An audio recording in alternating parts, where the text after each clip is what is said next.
Hello. I'm not sure if this will work all the way through, but I've decided I'm going to do another study after. Alright, I'll pause this guy. Another study after George Inness, Autumn at Montclair, which is my official favorite painting. Yes. Now, I did a study, and it turned out pretty good. In fact, maybe I can grab that for you. Hold on. It turned out good. My only issue with it is I feel the texture is just too rough, too much. And so, let's see how we can do this. Also, this will be, as you can see, I've got the camera on the palette. That's one thing I'm trying to do now. There we go. So, that's my last study. Looks pretty faithful. Came out really good. Just, that texture is a bit much for me. I'd be happy to sell it. And I've had many people comment on it, so I'm sure that's going to happen. But that gives you an idea of what we're going after as well. I don't have to. Usually I use my little digital frame.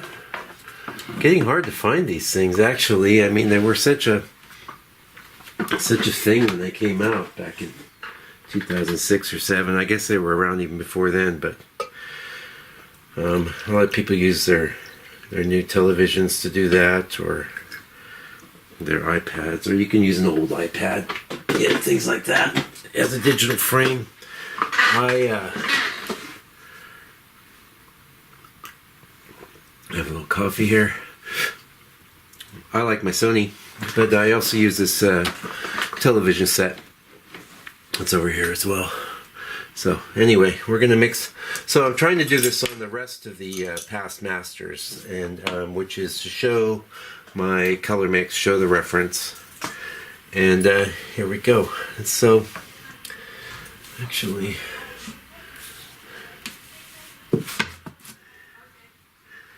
yeah.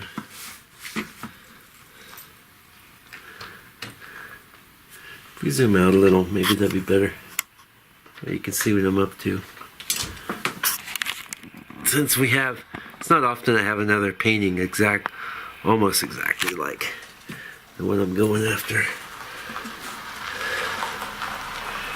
Okay, so my logic is usually I do 2 rows of pre-mixed colors, which they're not set in stone. I sometimes end up modifying them almost immediately. Sometimes I just dive right in and start putting them on the painting. But we got this blue, which has been, now trying to mix this blue is going to be a bit problematic. In fact, I could have got it even better than I did here. Because there's been extensive amounts of glazing, which is changing the colors of things here. So, but why not start with the blue? For this kind of blue, I mean, good old, whoa, that's a little thick. Let's see if it's too thick. Yeah, it's pretty thick. I'm always looking for, we're gonna need a little bit. So, like I always tell students of mine, a lot of colors you can't tell their real identity until you add some white. Like phthalo blue is one of those. Now, Inness would not have had phthalo blue. I don't know what he used. He used something though. He would have had a few of the modern pigments. He would have had ultramarine blue, and he would have had Prussian blue, and I believe that's probably what he used, was this Prussian blue, which is kind of a precursor to phthalo. You can still buy it. So that is a greenish quality. I am not, and I've gotten very dark here. I have a bit more. I'll leave it there. I don't mind wasting some paint. We need it lighter though. And I don't mind pushing it somewhat towards, I'm going to use a little tiny bit of this phthalo green. I don't mind pushing it somewhat towards what I'm after. It's quite greenish in the painting. I know that's going to get accomplished with a lot of yellow glaze, but may as well kind of get it partially there. So now, a quick recap. In fact, I mean, if I was really industrious, I'd have these pop up on screen, but pretty much my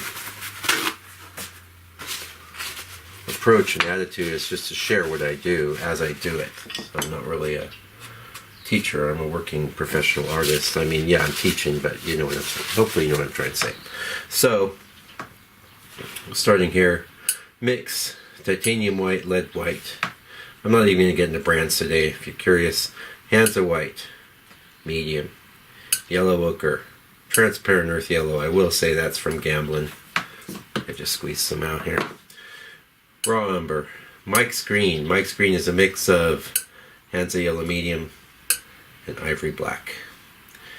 Permanent orange. This is permanent orange from Gamblin. Not a super strong color. I guess I'm not going to spend a lot of time. There's a whole video I did with my palette. You can find it.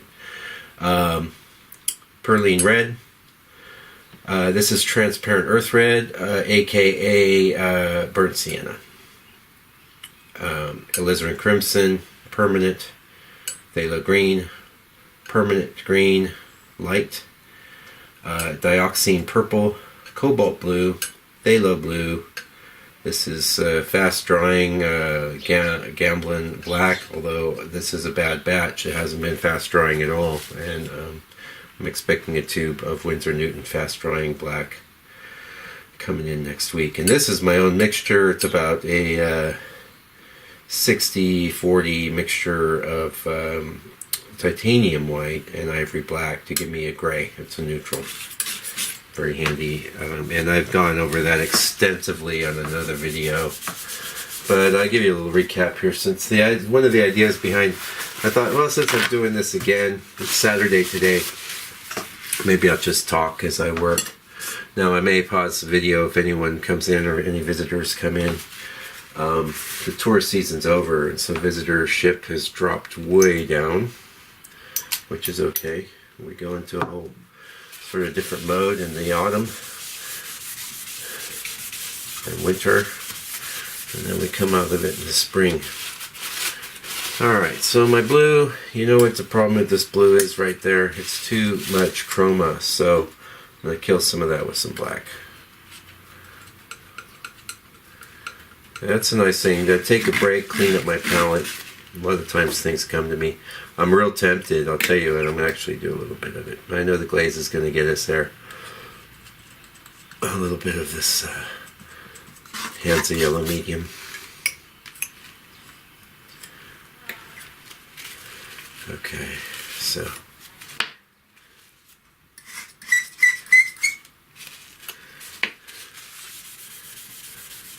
now up in the corners, it's really dark. Really dark. It's reddish. It's not far off from what's there already, so I'm going to take transparent earth yellow and the transparent earth red. There's going to be a lot of chroma in that, so I'm going to add a little gray to introduce a note of opacity from that titanium white there.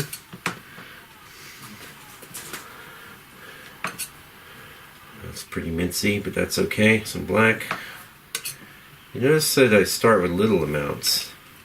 I have a student I'm working with now, and she likes to say, well, you want to grab a little of this or that.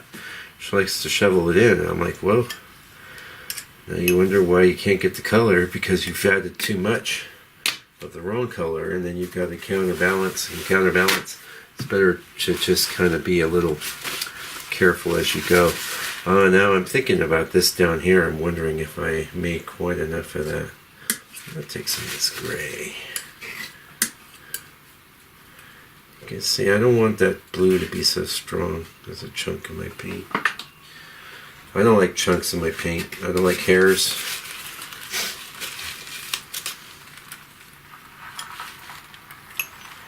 I don't like chunks. I don't like hairs. I don't like big high bits that catch the light. Of course, you can't get rid of all of those things, but I definitely try to be conscious of them as I'm working.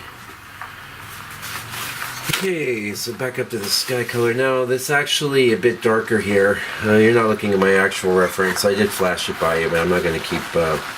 you can find this painting online very, very easily. Alright, next we've got this kind of... There's a gray over here. It's more distinct in the reference, and I like that. Actually, I want to get into that. So, this gray might be... Yes, I got some chunks. I've been got some chunks. So I start with the gray. It's a neutral.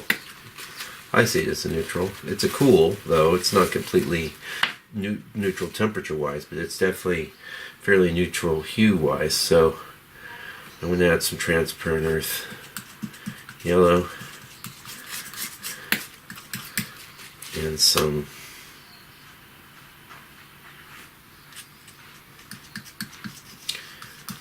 giving it a bit of a greenish cast almost, and I think a little bit of alizarin. Counterbalance that, and some yellow ochre. Now, I was taught, I don't remember who taught me this, one of these books or DVDs I started out with way back in the day, that you should always try and mix your colors with as few pigments as possible. And generally, as a general rule, I try and follow that. But if I need to, I'll throw in as many colors as I have to get that there. So I keep resetting here. I don't actually need to clean this much, but let's go with my intuition on that. Okay, so we have this yellow. That is a color that needs to be glazed in, and but we'll get fairly close now. So yellow ochre, raw umber. Raw umber is going to help kill it. I'll put some of that over here, and then white.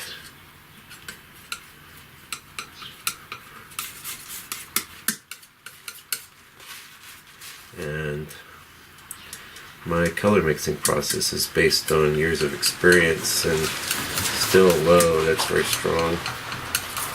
Let's put in the rest of that. That's going to kill it. Not too bad. A bit lighter. It's probably good enough for now. I can lighten that some more when I get into the actual painting.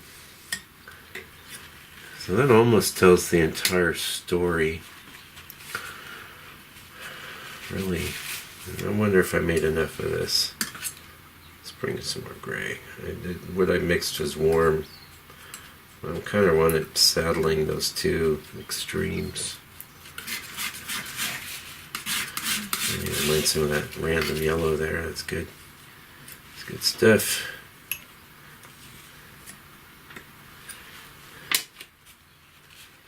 Yeah. If we can't get through the entire painting, like my mate Joe might show up, and we've got to discuss the latest Avengers movie, which I just saw last night. Highly recommend. I love all those Marvel films. I grew up reading the comics, and they do a great job. I love them. I won't get into the film because you never know if you have seen it or not. Any spoilers. I personally don't like spoilers. I use a news feed called Flipboard, and I unfortunately didn't get a chance to see the movie the week it came out, and so there was one site that ended up putting some kind of spoiler right there in the headline, and so I muted them. Boom. You're muted. All right, that's actually maybe. One thing I've noticed I do in these past masters is I go in a lot thinner with the paint, but that's okay. We can always add more paint. In fact, I often do. I don't worry about it. I don't try and mix giant piles of paint that are going to help me do the whole painting. That's not the idea. This is a big part of what I do here is just get my head wrapped around what I'm going after, you know. And again, I've discussed this on the channel many times. One of my big tricks is to do this before lunch. Today it's after lunch, but it's sitting here on the you know, at the workstation here in my studio. It's ready, it's waiting, and I know I need to get back. I'm not going to waste that paint. So anyway, geez, I'm wondering. I've seen something in that reference I never saw before, but that's okay. Moving on. So this represents the sky. Anytime you see that top row, that's the sky. Bottom, usually, and I work darkest to lightest. But in the sky colors I mix, I work usually furthest back to closest. So, that generally would apply for the land portion, because the most distant aspects are usually the darkest, right? And the lightest things are what are coming forward. So it's not so different here, where I'll work dark to light. And let's start off with just a nice chunk of black. And now I'm the kind of painter, I've noticed some painters that do their tutorials, they've got these like crusted up areas where they just keep adding paint. And that's, I don't know, something I've always thought was a cool idea. I haven't tried it myself. But I do palette maintenance as I go. I like things, and that's okay if they're a little messy. This is all dry, I gotta get rid of it. I won't need a lot more of that for this painting, but we'll go put a little down anyway. Phthalo is one of those colors I don't use much, but when I need it, I need it. Fortunately, it's not expensive, so if it dries up, it's okay. The cobalt takes longer to dry, and cobalt's one was my first go-to blue. Not today, but in fact, if I want a blue that's greenish, I'll generally just head for the phthalo. I feel like it has a real easy potential to go green. Not that it is green. Get some blue in there. Black. This stuff's been a bad batch, fast matte. I don't hold against you gambling. Something went wrong though here. My previous tube of this was so stiff, I had to muscle it out of the tube. This comes out of the tube nicely, but it's not so. Now, by the way, I use regular ivory black for my gray mixture here, and also for the green there. But and when I'm doing the black alone, it's a very slow dryer, and that's why I use the fast matte, and it was working pretty good. But anyway, let's go on. So we've got dark reds and dark green and brown areas. A lot of these dark areas are not far off the color of the board. In that case, I'll generally mix. Now, I don't actually keep my board mixed color on the palette, and the reason why is it's just so simple for me to go raw umber, transparent earth red, and I've got it immediately. I will paint this on, even though bits, of course, a lot of the board's going to come through as well. I'm just going to start with some of that. I don't know how much of it I'm going to need. I think I will add a little black to it. First dark, other than black, nearly black. Then we got this alizarin E.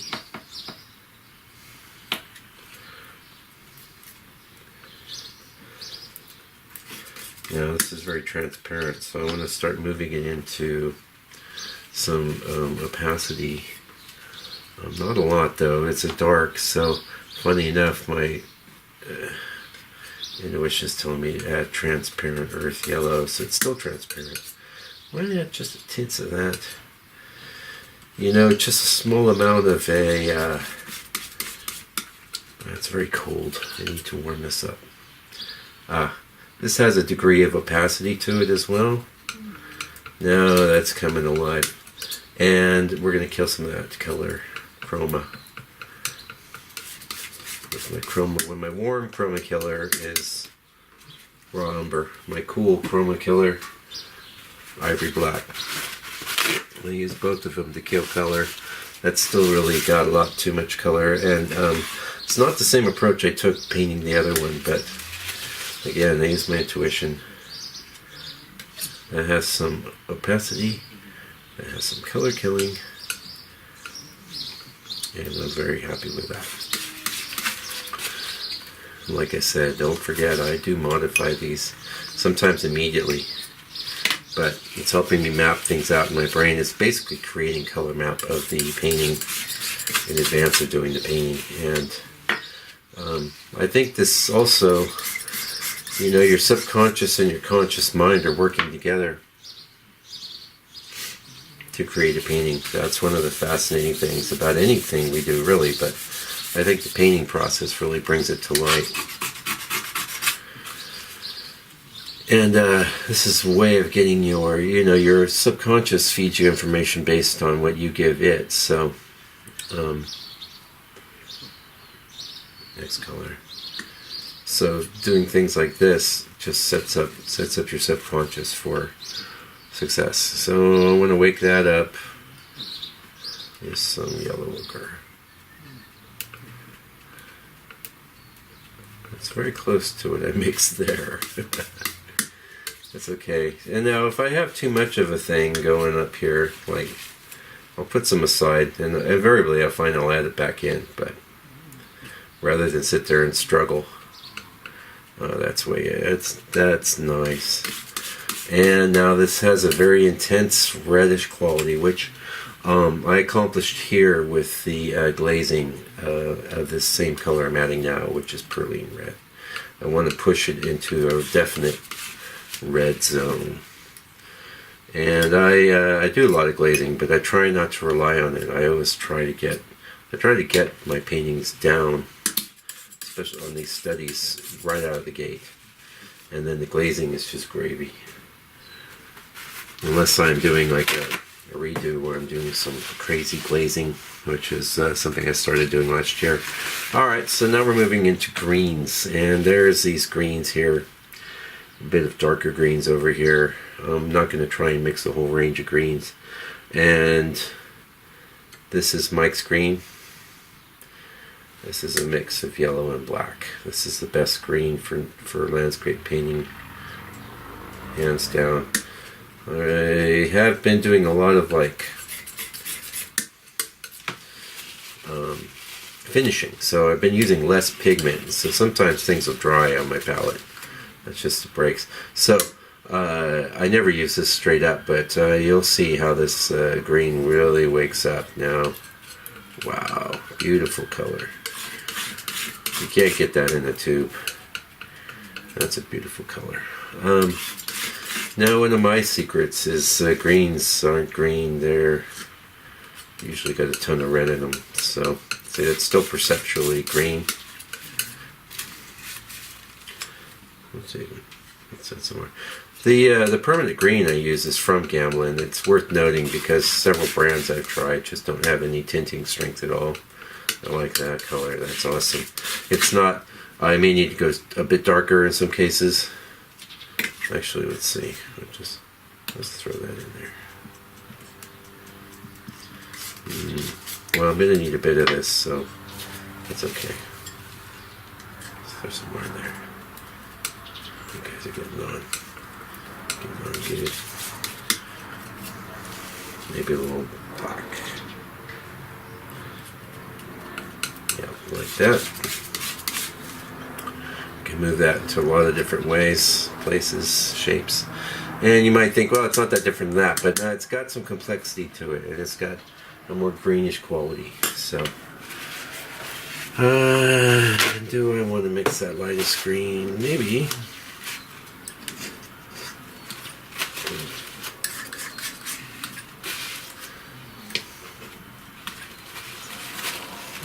Okay.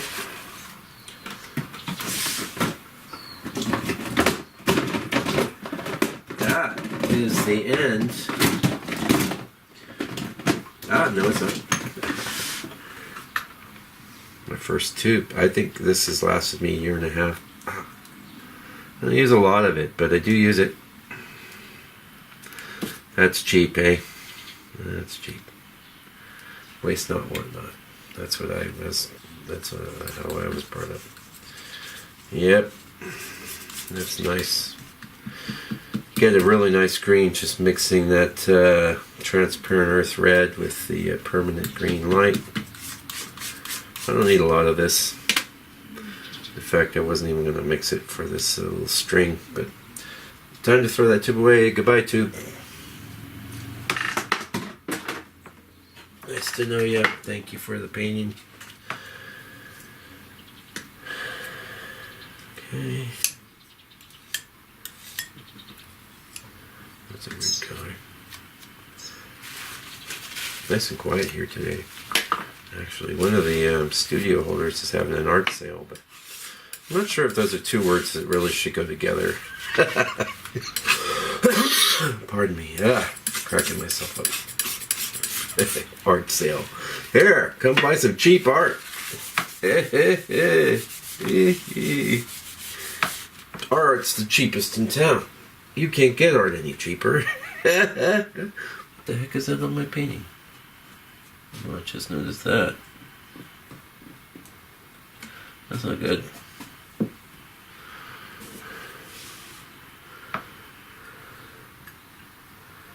Oh, wow, weird.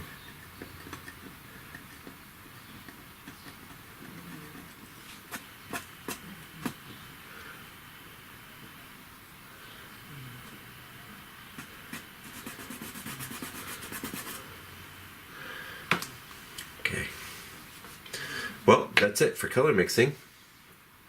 And like I said, I won't be a lot of times in my upcoming well, I already did about 10 past masters videos and didn't show the mixing process, and I sure won't and can't sit here and just talk while I do everything I do here in my studio, but I could today, and I've been wanting to do this, and this is going to be a big video, and probably just going out to the people on the mailing list. I need to do something for those wonderful folks, but maybe not. I don't know. We'll see. Anyway, I do intend to record my color mixing process for the rest of the past masters. Yeah, so, but usually you won't hear the talking. It'll just be all sped up. But yeah, anyway. Alright, back. I wasn't even gone that long, actually. Who knows that someday in the future I might try and do that dual camera thing. Camera on the palette, camera on the painting. I have to say though, I mean, and I remember being a less experienced painter, and you really want to know what they're doing with their mixes and things like that. And it doesn't, you know, and all the guys that I was getting tips from and learning off of, you know, would say the same thing I'm going to say to you now, which is start with a few colors, learn how to mix them. Don't worry too much about how other people get to their color mixes, but and that's true, it really is. But that said, I do know that there's a desire, and yeah, it doesn't hurt to accommodate that desire. It doesn't hurt at all. Okay, so first thing I like to do is just select some brushes. Now, if it was a situation where there were lots of big patches, I would probably go with a brush like that, but I think I'm going to do most of this painting with 4s. Yeah, I'll keep a 6 there around too. This is a 6. I use 6s. The bigger I go, the bigger the brush. I use 4s a lot. We're getting into a little bigger thing. I may actually do a lot of this with a 6, so we'll see. I'll have actually, I like to have my brushes set and ready. Again, this is just part of getting your subconscious mind on board and trained. Okay, so that's 2 4s and 2 6s, and I'm going to draw with this old 2.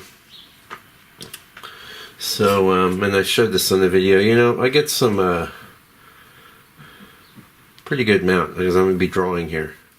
And I did a little fix it up on a little painting before lunch. It's out after lunch, about 1 o'clock today.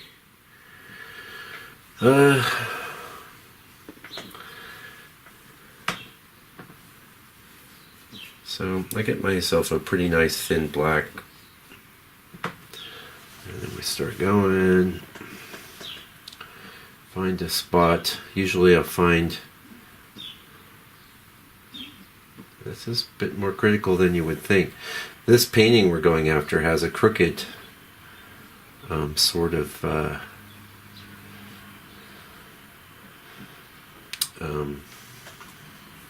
very slanted hill, and I felt like I didn't get that idea across as well as I should have in the last study.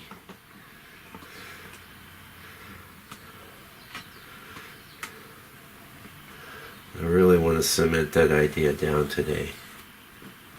So, I didn't do this last time. Maybe I did. I don't know. I haven't looked at that. I painted the last version that I showed a minute ago, about a month ago. And I tend to look at these videos maybe sometimes that same night. That's a cheap T-square. You can't buy these in New Zealand anywhere. You really can't. But I love it. I have two. I bought them on my last trip to the U.S. And I bought one in England and one in the U.S. So, okay.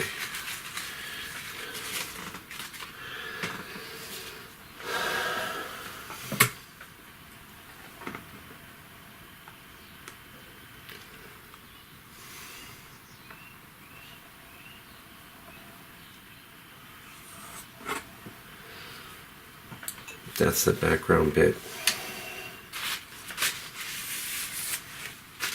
I can't tell if it's straight or crooked in the reference, but I've decided to make it mostly straight.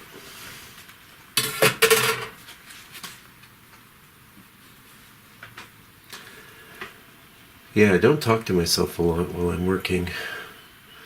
Now these trees, one of the things about this very interesting composition of Inness is the way he put these trees right in the middle.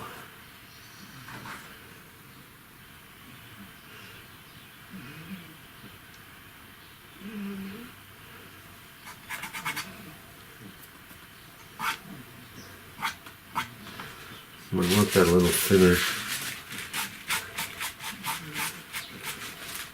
It's a virtual eraser. Well, it's not even virtual, it's a real.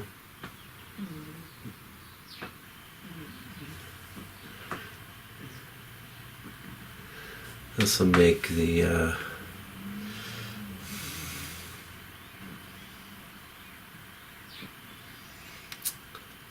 my goodness, 5th time I've done this painting. Let's see, I did 2, 3, 4th time. Everyone's a little different.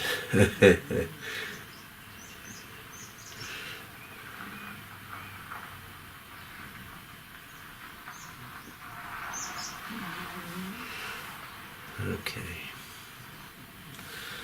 Also, I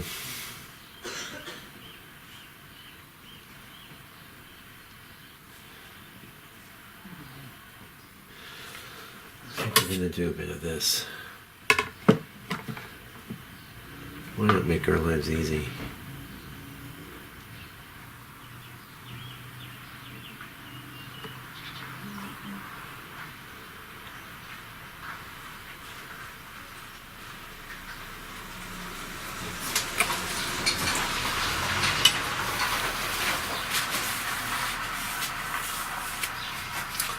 Now the question I have is, have I subdivided the space appropriately?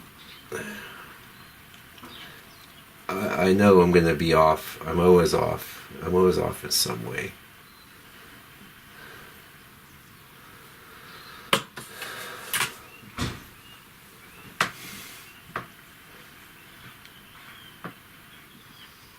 But I try.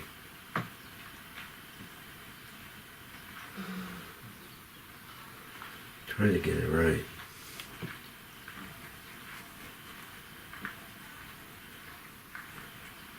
Yeah, it might be okay. This one will fool you because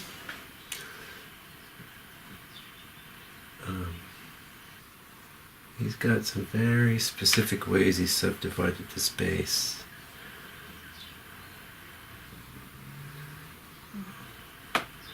And so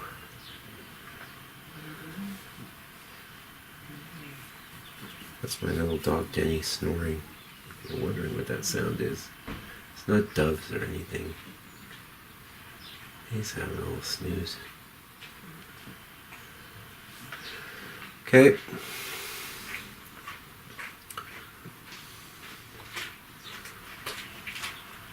Now, so this area here, at first glance, it seems like it might be a little too squat. I might have left too much here, but I'm not off by much. Not off by much. And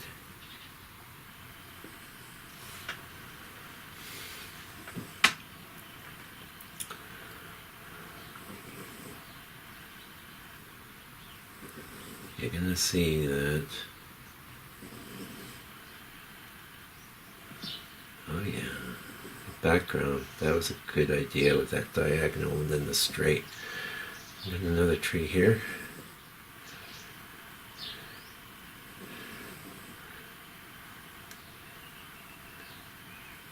Usually I have some music going or something, but I tried that. Yeah, that's not going to be too hard to talk.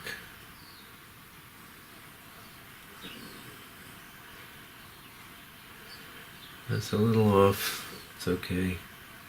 Because actually, there's this branch that comes here. You almost don't even notice because he's got this light color branch over the top. This is the dark bit.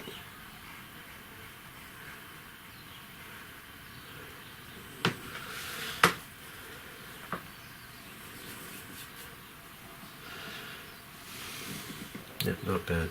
This is a little longer than it should be.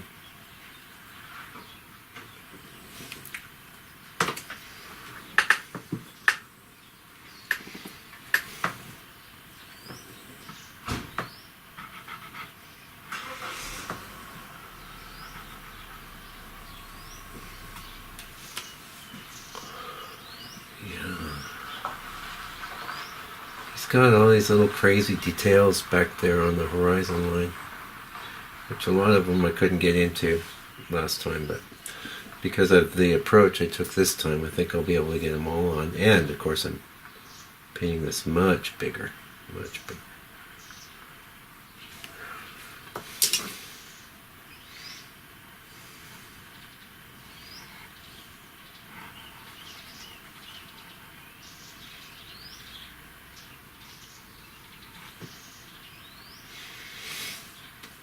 Okay.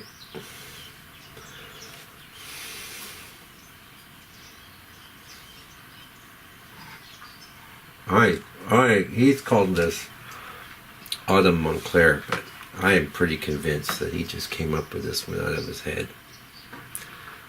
This is one of his very later paintings, and it's almost psychedelic, really.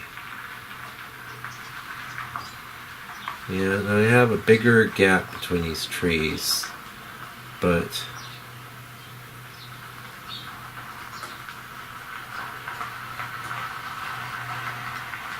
seeing as there's a shadow here,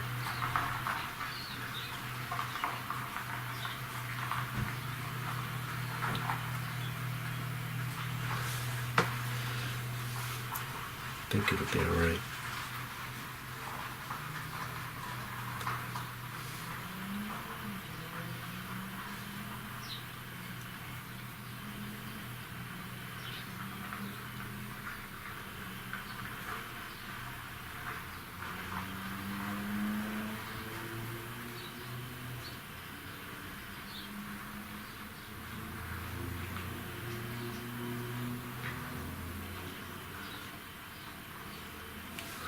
Okay. So a lot of this is drawing, and drawing is measuring.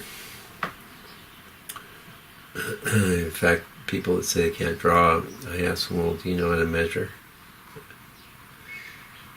Well, I haven't actually asked anyone that yet, but next time someone says I can't draw, I'm going to ask them that. Can you measure? Well, of course I can measure. Well, then you can draw. This is a little thin branch. It's going to get painted several times. This is the thing too, a lot of what I'm doing here is going to get covered up. But it is critical. Just because something's going to get covered up doesn't mean it's not critical. I've pondered this fucking, pardon my French, this gosh darn branch many times. I do curse sometimes.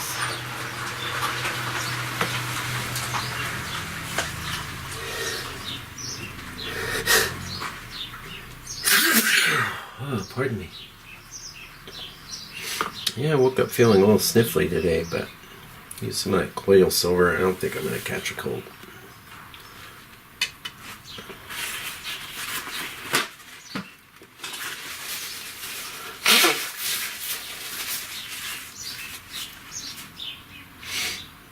Now, it won't be long before I'll switch to a bigger brush for these darks.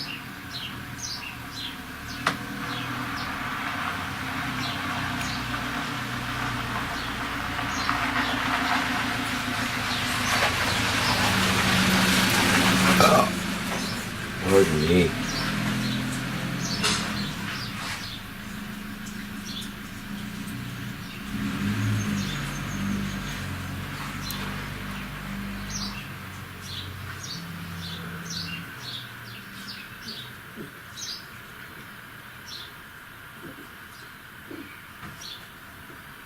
Yep, that's good. A lot of that'll be done with just some light colored paint, but like I say, I do tend to do things that I know won't even be making it into final painting, and yet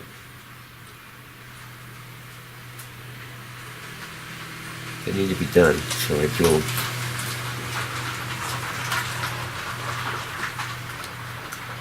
Bit of an odd turn or twist there. I'll mess with that a million times, as I've messed with this very interesting triangular bit up here about a million times. Not a million.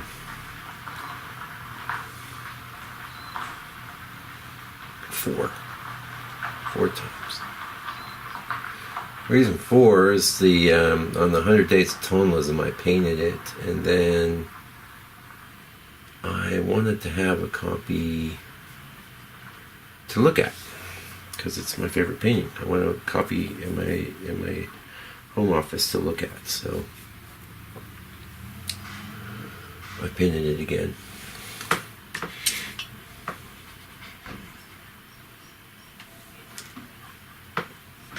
Yeah, this is looking alright. It's interesting here, you've got the dark of the tree, and then there's a dark from the leaves behind as well.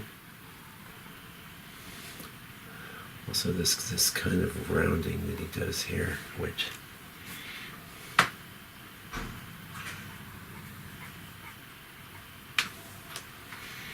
you know, like that. Like that. Got a branch here. I think in these areas between the trees, it just makes sense to have a little extra width there. In the grand scheme of things, it's not going to hurt the painting much.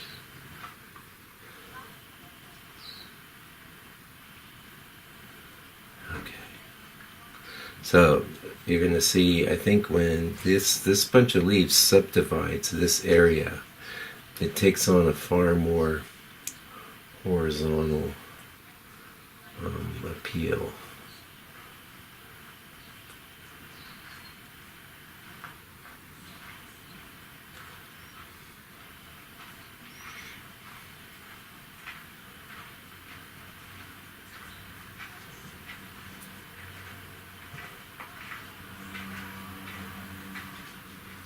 Yep. And he keeps dividing and dividing. Dividing and dividing. I see people walk by and they look. That's, you can hear them walking by. You can't see them. I can see them. They look. I think, oh, I want to go in there. Let me tell you though, something about these New Zealanders. They really, the conflict adverse is what it is. And that, of course, plenty of Americans are too. It's human nature to not want to have conflict, but they are worried that you're going to try and sell them something, and that they're going to have to say no.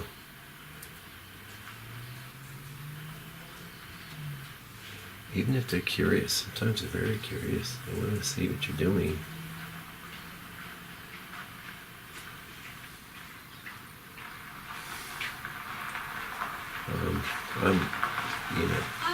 Hey Martha, how you doing?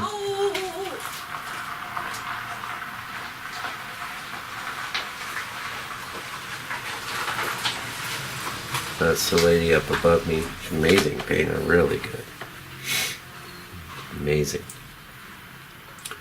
She does some paintings, like really cosmic paintings. She does some paintings where she's doing like hands washing themselves with the water and the soap. And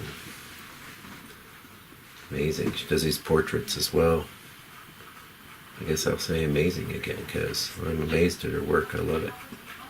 Super talented. She came by before she moved in.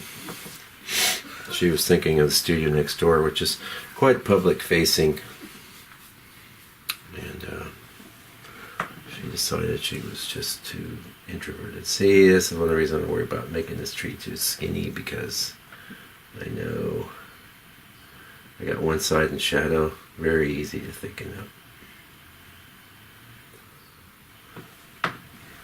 Very easy, just for the sake of whateverness. Very easy. Okay.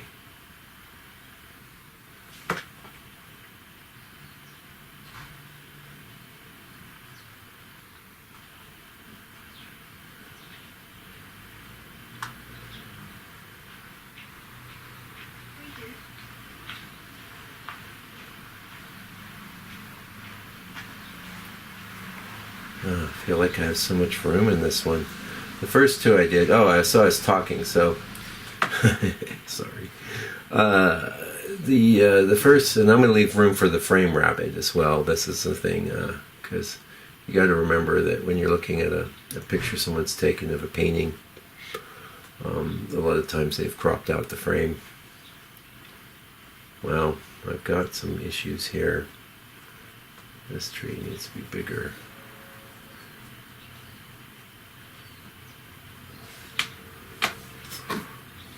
It's not so bad. Not so bad. I can see I've got some issues.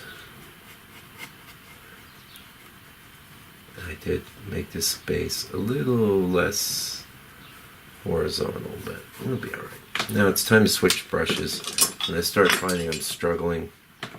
I want to fill in a lot of space, so I'm going to load up a bunch of oil. 90% of my quick dry oil is loaded up when I first grab a brush, and then I just grab some to help the paint move.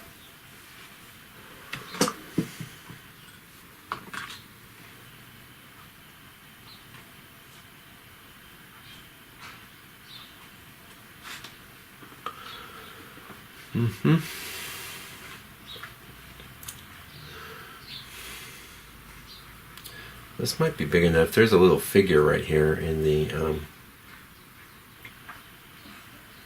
original, but it's in shadow. So far I've left the figures out, these 5x7s. Oh, and that's what, getting back to what I was saying, I did it as a, twice as a 5x7. And then just recently I did that 7x10, which I showed when I was doing the color mixing portion of the painting.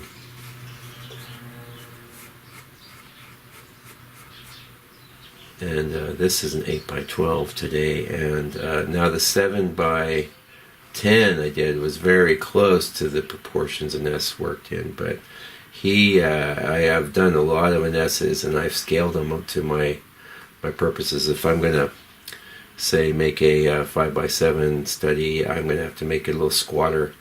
The 8x12 is exactly his proportions, and he did those proportions in the overwhelming majority of his painting.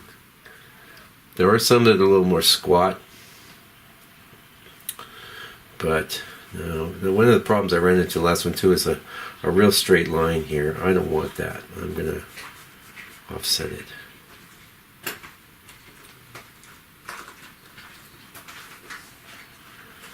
And you don't want to come in here. You're going to get art. See, I don't understand that. You come to this art center. Why would you walk by someone's studio and not go in? Eh? Makes no sense to me. I've gone into millions of artist studios when I was traveling and stuff, and not millions, I tend to say millions. Not millions. Many. And never had an artist say, well, will you buy something? They just don't do that. I'm going to add a little oil here.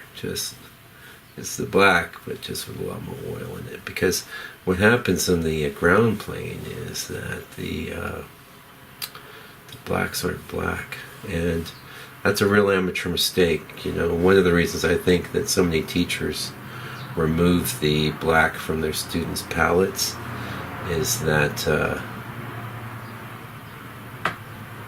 these students will, you know, they just see dark and they're going to use the thing that's darkest on their palette, which would be black, and create really ugly paintings. But you always want to remember that your verticals are always going to be your darkest things in your painting, and your horizontals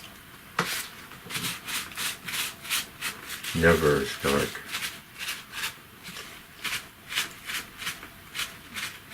So I don't need too much swimming paint here. We're going to be working over the top of this.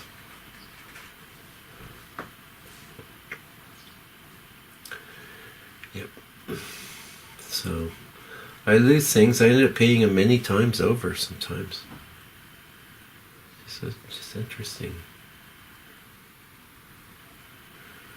We're figuring it out.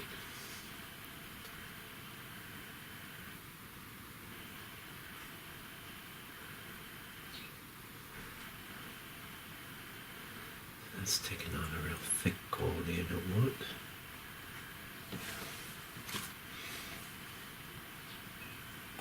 Got a bit of a swing in it that I do want, which is missing here. This is too straight.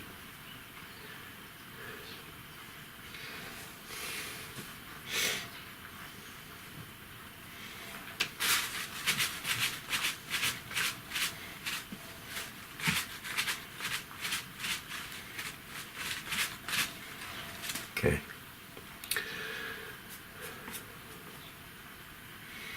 Tree here. Shadow. There is that dark limb there. Really, it was just important to me to get it in the right spot, but it's got dark behind it as well. Same thing here. Same thing here. This dark over the dark, that always throws me too. And I'd love it if I could get a super high res of this painting so I could really make out some of the details. But yeah, don't worry too much about that. That would be nice, but it's not necessary. Okay, and I'm feeling like, see, I'm getting feelings, I'm getting promptings that I want to go even bigger with the black. So I tend to keep one of my brushes reserved for just black alone. That won't be this brush. More oil, more paint, more oil.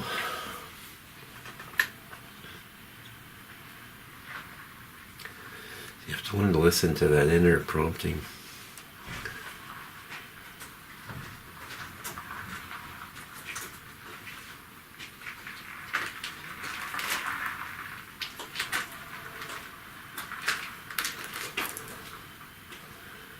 Those folks almost came in. And they were thinking, oh no. No, we don't need any paintings in our house. You don't. If you don't want paintings in your house, you sure don't need them. Nobody needs a painting in their house. but it sure does make life nice. Alright, this little subdivision here, it's not actually that big. Bring it down.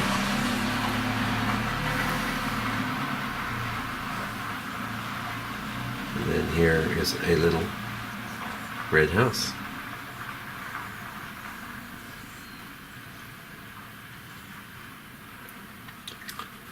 Scrubby leaves.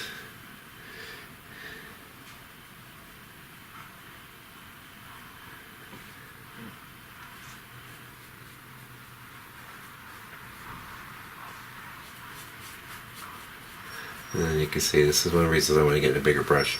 I didn't want things all pinchy. And this is horizontal even though it's not on the land itself. And you could go a little darker because of that, but you want to be careful with you want your darkest darks to be your verticals, always. Just remember that. Get that in there, get that in the old memory hole there. Kind of patchy, chunky. Like I say, the best thing to do is if you're following along with this, do your own study. Why not? Well, on my website you can find it. You know, all you have to do is go to the blog and search for Autumn Montclair, George Inness. But heck, you could just put that into Google image search, and then there's under the tools section you can try and find the biggest one you can find. I'm pretty sure I probably would have done that already.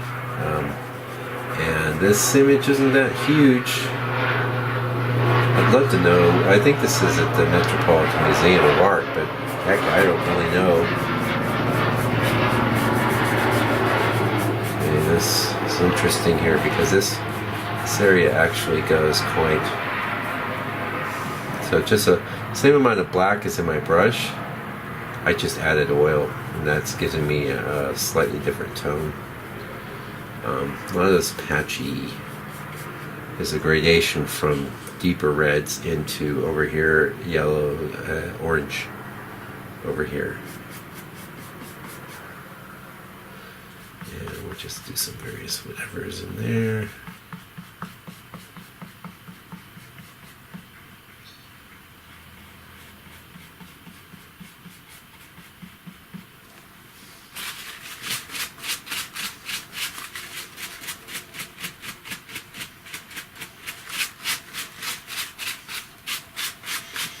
You don't need to get too persnickety here.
Try and get things right.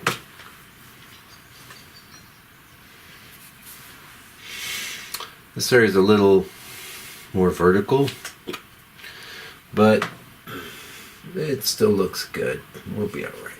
I'm not going to stress that stuff. If I was really stressing that stuff, I'd get the old. Well, I could just get a piece of tracing paper out. Really gonna let up some oil here with the black. Again, I ran into the straight line issue here last time. I'm not doing that again. I ended up working to break it up, but Fixing things is never as good as just doing them right in the first place. There, you can quote me on that.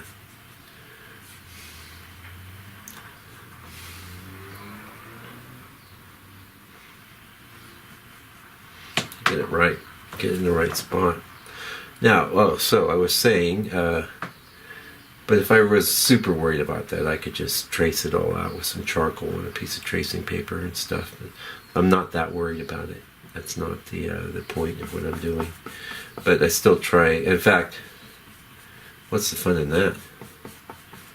You know, I did do that sort of thing when I was a commercial illustrator, because I didn't. Although I really prefer a certain amount of irregularity, you know, that you get with doing things freehand. But it's a big time saver because doing all this correcting, it takes time that you could be actually rendering. It's like a little weird log or something there, and I've got this in the wrong spot.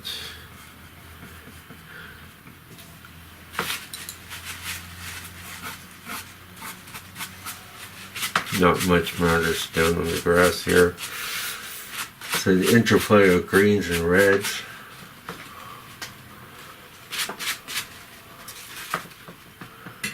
I really want this down more. A lot more.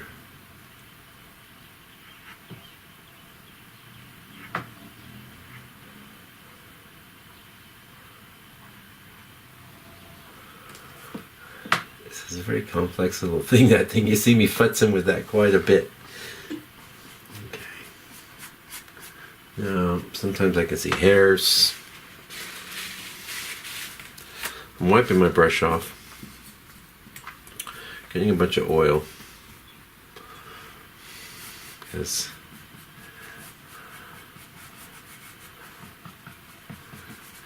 there's some modeling and things like that down here. I want to get the idea of that across. Some of it not far off from the board color. He has a very, very interesting way of tapering these trees out into the shadows in the grass. Very subtle.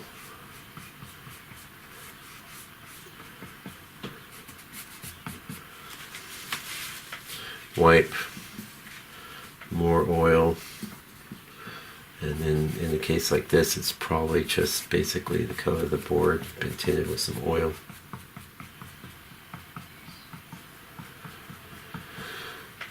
We're getting pretty close. This drawing is just about done.